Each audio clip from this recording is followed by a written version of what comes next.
Welcome to Marin Poets Live. I'm Neshama Franklin. I work at the Fairfax Library and I love poetry. After this program airs on TV, it will appear on the Marin Free Library website as part of a digital archive, which also features biographies of the poets and links to our collection. Today, we are featuring poet Buff Whitman-Bradley. Hi, Buff. Hi, Neshama. It's good to be here. It's wonderful that you're here. Thank you so much. And we like to start with a Marin poem, and I bet you have one. I bet I do. Okay. This is actually about a moment that occurred out at Tennessee Valley at the beach, and it's called At the Beach. A girl 10 or 11 years old sits by herself on the nearly deserted beach. Tangled straw blonde hair falling to her shoulders, her knees hugged against her chest as she sifts with fingers and toes the sand and pebbles beneath her. From time to time, she picks up a stone, a shell, a bit of driftwood, examines it for a moment, then throws it out toward the lackadaisical waves. The bicycle she rode to this small cove waits, patient as a loyal old horse, back where the hard-packed path merges with the soft sand. Seeing her here on her own, I realize how rare it is these days to encounter a child unplugged and unscheduled, solitary and still, choosing the companionship of ocean and sky on a summer afternoon. And so I am heartened by the girl's presence in this place, by her ease and self-possession, and by how tenderly her solitude has wrapped its arms about her as she gazes far out over the great gray sea. That is very lovely. I was especially taken with lackadaisical waves. And also the treasures of the ocean. Yes, You right, know, I mean, yeah. it's not stuff you can buy. And it isn't, indeed, it's Yes, not. And right. it's just a lot of fun. And as I say in the poem, it's just so wonderful to see children, especially to see children who are doing nothing. Yes. There's so much they have to Right. do these days. So to see her in her ease in that way was a lovely moment. That's beautiful. I'll take another lovely moment, please. This is from Marin too. This is from my backyard. It's called Autumn Light. This morning out the window, I see that Autumn Light is back, sitting in our garden, with his floppy fedora, rumpled tweedy suit, and dusty yellow shoes. He has the appearance of a hard-working traveling salesman who's been a long time on the road and has stopped to take it easy for a while. As he looks around the place, at the tool shed, at the arbor with its few remaining bunches of grapes, and the stepladder beneath it, at the exhausted tomato plants that labored so earnestly all summer, at the fallen sycamore leaves littering the ground, I appreciate once more, as I do every year at this time, how his golden attentions transform the commonplace into the rare, the plain into the precious. When he sees me inside looking out, he tips his hat and beckons. So I pour an extra cup of coffee and go outdoors, where we sit together in the cool morning air, saying nothing we haven't said to each other hundreds of times over the years, and feeling quietly grateful for one more reunion of two old friends. I love it. I love your personification. I mean, they're real. And there's many poets come with, you know, tuning into nature, but the fact that you can plunk a figure into nature plunks us into it in such a familiar, comfortable way. Thank you, thank you. That means the poem works. It Works. It does. So, Another, please. sure, this one is called The Next Small Thing, and it's the name of this little collection called The Next Small Thing as well. Unlike the next big thing that everyone is waiting for to revolutionize for the umpteenth time the way we conduct the same old business, the next small one, a whiff of onion grass, the whispered arrival of light from the Pleiades, the streak and cry of a kingfisher above a pond, will change nothing at all, although it will encourage you to unhook that bucket of lead that hangs from the chain in your heart, and to stop for a while by the side of the road for a cool drink of water. That it was almost like a watercolor with the W's, Yeah. And then the bucket of lead. Yeah, Oh, yeah. it's a delight. This is called the job of memory. Perhaps you can identify with this. I certainly, obviously I wrote it, can identify with it. When I cannot recall the title of a book or the name of a lake in northern Minnesota, I try to resist the Google temptation and instead set my aging neurons to work doing what they were hired to do. What they lack these days in alacrity, they make up for with tenacity, as they methodically search every closet and cabinet and shelf in my brain, often for long minutes, even hours, while I fidget and squirm and stew with mounting frustration. But almost invariably, one of them will at last burst into my office, waving a piece of paper and shouting, "We found it, boss!" And when that happens, there is great rejoicing in the cubicles, dancing on the desks, tossing confetti. Everyone's so happy to still have a job. Oh, I love it. I'm just in heaven. And the lack of alacrity, but the tenacity of those words just take hold. Well, it's actually true that I'm, as I get older, I worry about this, as we all probably do. So I try very hard not to take any shortcuts. And sometimes it's weeks before something pops up, a name that I know well that I've forgotten, and or a word. Things are very interesting in those closets that you're rummaging for. You may not find what you want. want. A lot of interesting stuff in there. Yep. Yeah, absolutely. Yeah. So, it's... that book is very charming, by the way. Thank you. How did you think of a little book? There's a little periodical that I have had some poems published in called the Lilliput Review. It publishes short, usually haiku-like things. And I thought, what a lovely format. For one thing, I like the idea because it's not intimidating. Really? Poetry intimidates people, I think, in general, for no good reason. But that's nevertheless, what we're doing they do. here. So, right, exactly. And so I thought, well, why not make something that's that isn't intimidating and that might really encourage people to read it. So beautiful. And I've sold over 100 of these, so it's a bestseller in the world of poetry. Okay, and you can slip it in your pocket. And you can slip it in your pocket, Yes. take it with you wherever you go. Great. So another poem, please. Here we go. Sure. This one is called Quantum.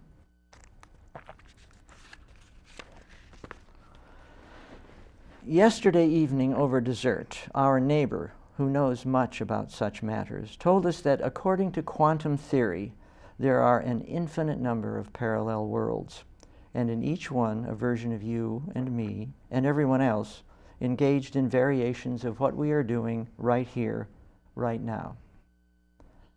Although I am utterly confounded by this information, it does make me smile to think of numberless yous and me's out there, over there, wherever there is. And I hope that we are everywhere generous with each other. And I wish us all well as we row our little boats toward the stars. You remember the Morton salt, yes, the figures, and you remember catching a sight of yourself in a mirror that somehow reflects back, and it's all in there. Right, and I have an equal amazement with quantum theory, a befuddled amazement that excites me very much. It's absolutely mind-boggling, yes. And I can't even begin to imagine what anybody's talking about, and yet it's the perfect material for poetry, isn't it? Exactly. So it's ideal. So more poems. Here we go. This next one is called The Old Elation. At night, in the map drawer, while you are asleep, the cities and towns and highways on the maps grow bored and amuse themselves by changing places. Someday, in the half-light of early morning, you will begin a journey and take some of the maps from the drawer before everything is returned to where it belongs. Driving through what you thought was Oklahoma, you will see a sign that reads, Duluth, 20 miles. But instead of panic, you will feel the old elation of not knowing where you are, or the way forward, or the road home. And that's such dream material. Sometimes it's nightmarish, but sometimes it's very exciting. I'm on a journey, I don't know where I'm going, but something's going to happen that I didn't expect. I mean, one of the ways that I've always tried to find my way in new places is to get a little bit lost in those new places, in the woods or in a new town or something like that. And I learn a great deal by trying to find my way back to where I was. How else are you going to pay attention? Exactly. Once you know its name, you kind of stop looking at it. Exactly. Wonderful. So it's a good way to find your way. Here's a short one called Desert Night. How solitary and forlorn they seem in the moonlight, the cactuses standing next to their shadows, like figures in an Edward Hopper painting, waiting at the midnight depot for the last bus out of town, or the unscheduled arrival of love. Oh, those characters again. Yeah, they are. And those cactuses are definitely anthropomorphic. Aren't they? Anthropomorphic, absolutely. You know, I had the poem that I read to you about Autumn Light, I sent it to a journal and with a couple of others, and I got a rejection letter back, and the editor said, I really, really like these poems, especially the Autumn Light poem, but he said it's a little too anthropomorphic for us. So go figure. There you go. Go figure is right. So I'm so curious how you slide into poetry apparently so easily. How did this come to you, and when? I like to make it seem effortless. In fact, it's a lot of work for me. I'm not so effortless at all. Yes. I started when I was in college 50 years ago, and I was impressed with poets more than poetry. I mean, poets would show up on the campus, and I'd be, well, those guys, I'd like to be in that crowd. So I kind of worked my way into it that way. I love that. So the charisma of poets. Yes, charisma of poets. And plus, they seem to have some special knowledge or insight into things, the way things work, the way the world was, that I wasn't getting from any other sources. So, a couple of poets that you remembered crossed your path? Vividly. Yes. Robert Bly crossed my path, and not necessarily a friendly way. He and I had a little run-in when I was 19, and he was the the alpha dude. Yeah. And but nevertheless, it was impressive, and I've always actually liked, especially the early poems from Silence in the Snowy Field and those books. And most importantly was James Wright, to me a towering figure in 20th century poetry, and not approachable, not cuddly and cozy, and a lot of stuff going on there, but what a brilliant poet, and it was just wonderful to be nearby. He was at Macalester College in St. Paul when I was there. I could have told with the Minnesota Lake that there was that there. Yeah. So, absolutely. But then in your kind of daily life, could poetry play a part, or was it always kind of on the side? Oh, well, I tried to integrate it as much as possible, but, you know, work and family and everything, it wasn't always easy. I had published a couple of books 30 years ago or so, and then I kind of slowed down. I had to work, had lots of things going on, and only sort of picked up again at full speed ahead about several years ago, and it has been quite successful since then. But, that's great. But I wrote all that time, but not with the same kind of focus and intensity. Okay, another poem, all right, please. here we go. This is the title poem from this book called When Compasses Grow Old. And let me find it here. Sorry, this is like many it's poets like a guitarist tuning. No, I know they often have their books bristling with colored I should have done Post-its, that. This is called When Compasses Grow Old. When compasses grow old and can no longer be certain about precisely where north is, and wouldn't recognize south-southwest if it bumped into them at a party and knocked them into the punch bowl, there is a place where they can go to live out their lives with the kind of companionship and dignity they deserve after a lifetime of faithful and selfless service, pointing the way for all those seeking the trailhead or the buried treasure or the palace of the beloved. At the home for elderly compasses, the residents spend their twilight years reminiscing and perhaps boasting a little about heroic adventures in which all appeared lost until they saved the day, although the particulars do seem increasingly elusive.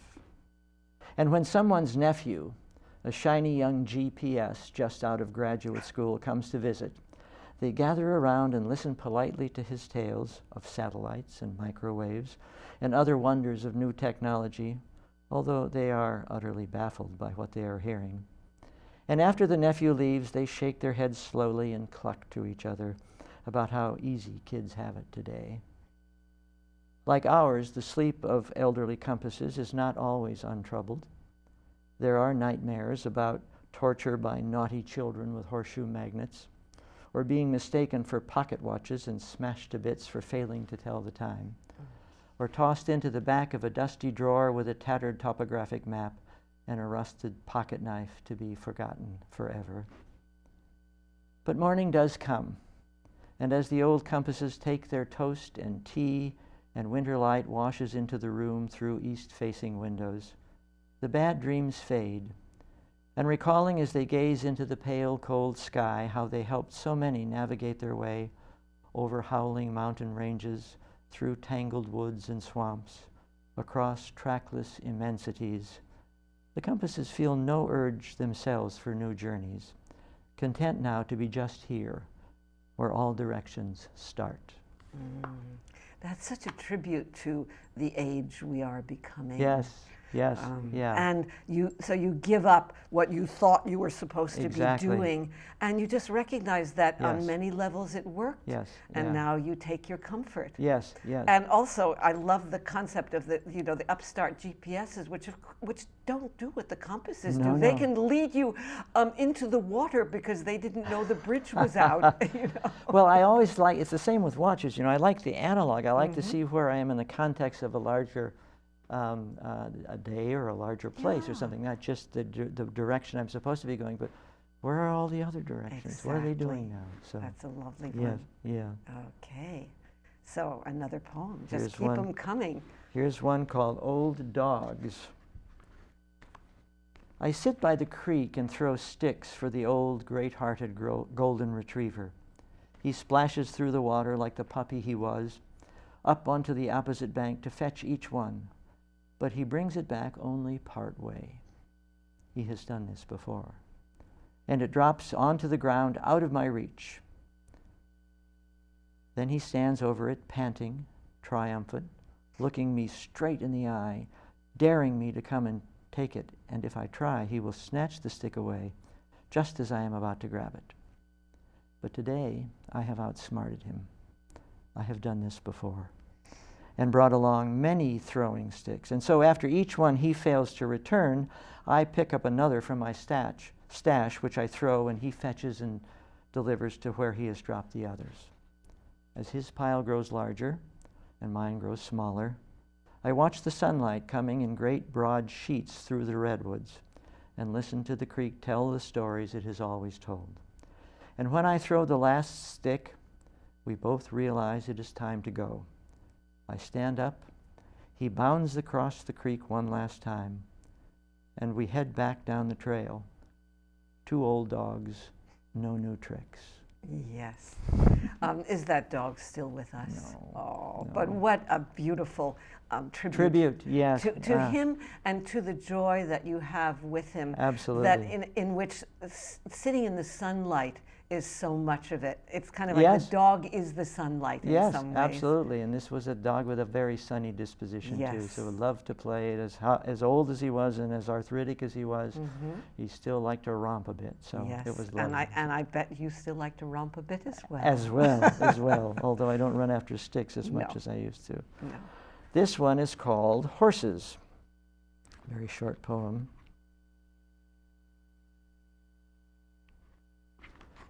Every evening, when the horses walk back to the barn, they leave their shapes standing in the pasture as the night slowly turns violet, indigo, black.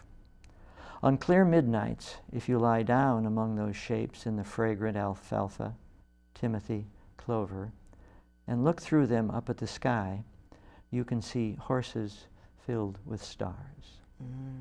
I sense Bly right there. Yeah, a little Bly there. Yeah, Yeah. and very beautiful. Yeah, those beautiful empty fields with Yes. little going on, but what is Yes. going on is magnificent. So Right.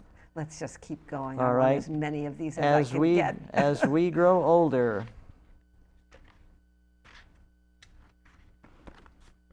if you forget my name, I will become a window facing the sea, a raised window that light will blow through like a warm wind.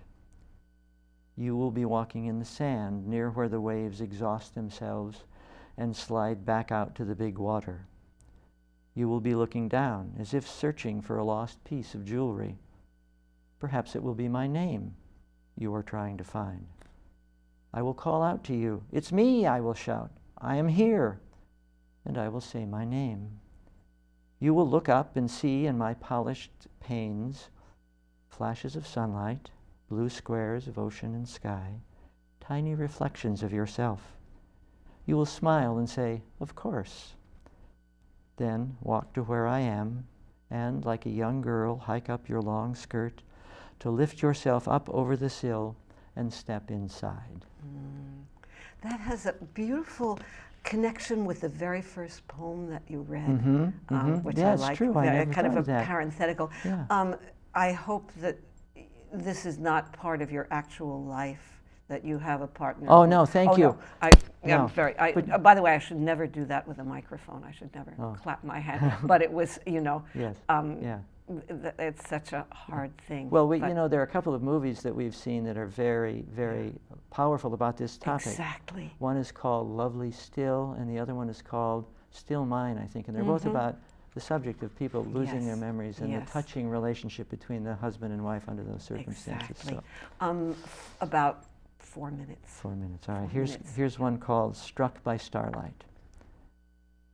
Similar topic to the last one. If I should die before you, in the moments when you are most sad, try to think about how the greater part of me, that is water, will eventually become the rain, always plentiful here in a good winter, sometimes coming down non-stop for days at a time, saturating the ground, filling the creeks, overflowing the storm drains, leaving puddles everywhere which, on cold, cloudless nights, after storms have passed, may freeze over completely, like miniature skating ponds.